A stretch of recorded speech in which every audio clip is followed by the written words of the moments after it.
All right, let's dive into the absolutely stunning and, let's be honest, incredibly complex world of the Eclectus parrot. These birds are just beautiful. They're super smart, but they are also so sensitive. Owning one isn't just about having a pretty bird in a cage. It's about becoming their safe person, their trusted protector. You're literally building their entire world. So let's get into what that really truly takes. First thing you have to get your head around is their basic nature. When you bring an Eclectus home and they seem shy or maybe even scared of you, please don't take it personally. It's not about you. It's because they are hardwired, genetically programmed to be wary. They're prey animals, right? So their instinct is to see anything new as a potential threat. And that's the million-dollar question, isn't it? How do you go from being this big, scary new thing to being their safe place, their protector? Well, that journey is built on a ton of patience, a whole lot of understanding, and creating the perfect environment for them. And that is exactly what we're going to break down step by step, starting with their physical home. Okay, part 1, their safe haven. Look, before you can even dream about bonding or cuddles, you have to build a space that makes them feel secure. This isn't just a nice to have, it is the absolute foundation of your entire relationship. Let's talk specifics, starting with the cage. And the size is really important. We're talking a minimum of 2 feet deep, 3 feet wide, and 4 to 5 feet tall. You have to remember, this isn't just a box. It's their whole world, their bedroom, their dining room, their playroom. It's got to be spacious enough for them to feel comfortable and move around. Now, please listen carefully to this, because this is a critical and, frankly, terrifying safety warning. You know those cages that are so popular, the ones with the tops that open up to make a little play stand? They can be a death trap. A parrot can easily get their head or their body caught when that heavy top flips down. The advice here is clear and it is non-negotiable. Get some zip ties and fasten that top permanently shut. It could absolutely save your bird's life. And beyond the cage itself, what's inside is hugely important. First off, forget those smooth, uniform dowel perches that come with most cages. They're just awful for their feet. You need soft wood perches, and lots of them, with different shapes and sizes. It lets them exercise their feet and even naturally trim their own beaks. And this next point really gets to their core psychology. Eclectus are intensely territorial. Never, and I mean never, ever try to house 2 of them in the same cage. It is a recipe for disaster and will lead to vicious attacks. So, their house is safe. Now let's move on to part 2, their diet. The digestive system of an Eclectus is one of the most sensitive in the entire parrot world. I'm not exaggerating. What you feed them has a direct impact on their health, their mood, and their lifespan.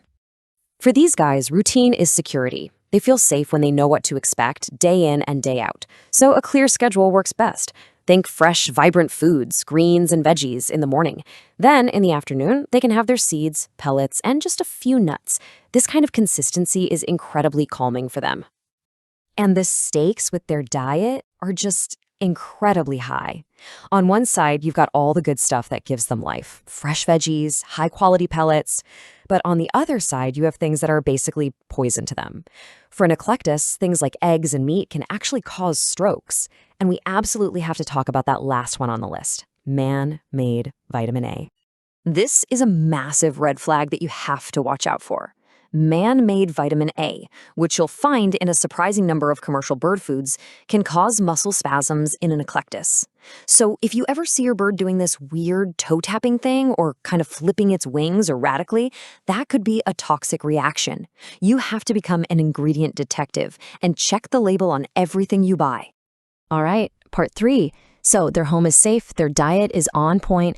Now we can finally get to the heart of it all, the emotional side of things. This is where you go from being a caretaker to being their flock. And it's all about 2 things, patience and communication. Those first few weeks are so important. You're basically setting the tone for your whole future together. First, make the food transition easy. Get a sample of what they were already eating. And then, and this is the hard part, you need to back off. Give them space. It might take days, it might even take weeks. Don't force them to be held. Let them watch you, learn your rhythms, and decide for themselves when you're safe. Patience here is literally everything.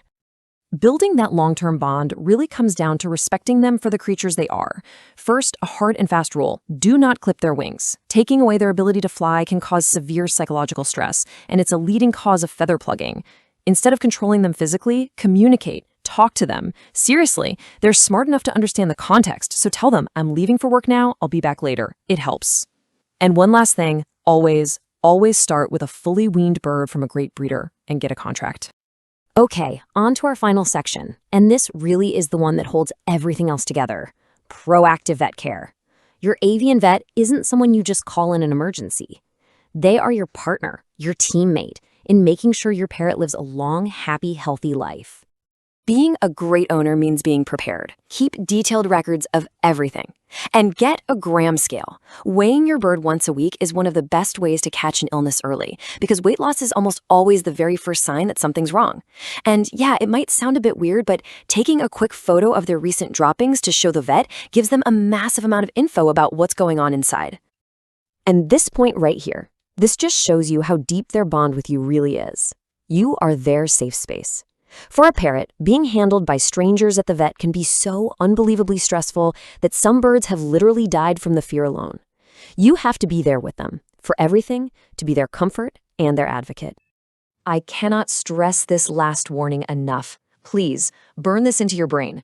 You must never, under any circumstances, allow a vet to give your Eclectus a vitamin injection. It can be fatal. Their little systems are just too sensitive to handle that kind of shock. You have to be their protector, and that means knowing this information and being ready to say no, firmly. So when you look at the whole picture, from the cage they live in, to the food they eat, to their feeling of safety and their trusting you, it all comes down to you. Their entire world is in your hands. So the real question isn't just, do you want an Eclectus parrot? It's, are you truly ready to build them the world they deserve? A very special thank you to Laurella Desborough for making this video possible and for generously sharing her years of experience with Eclectus parrots. For more detailed information and resources, you can visit her websites at www.eclectusparrotcenter.com and www.eclectusark.com. If you have any questions or comments, Laurella would be happy to hear from you directly at laurella.desborough@gmail.com. Your support and engagement help us all learn more about the wonderful world of Eclectus parrots.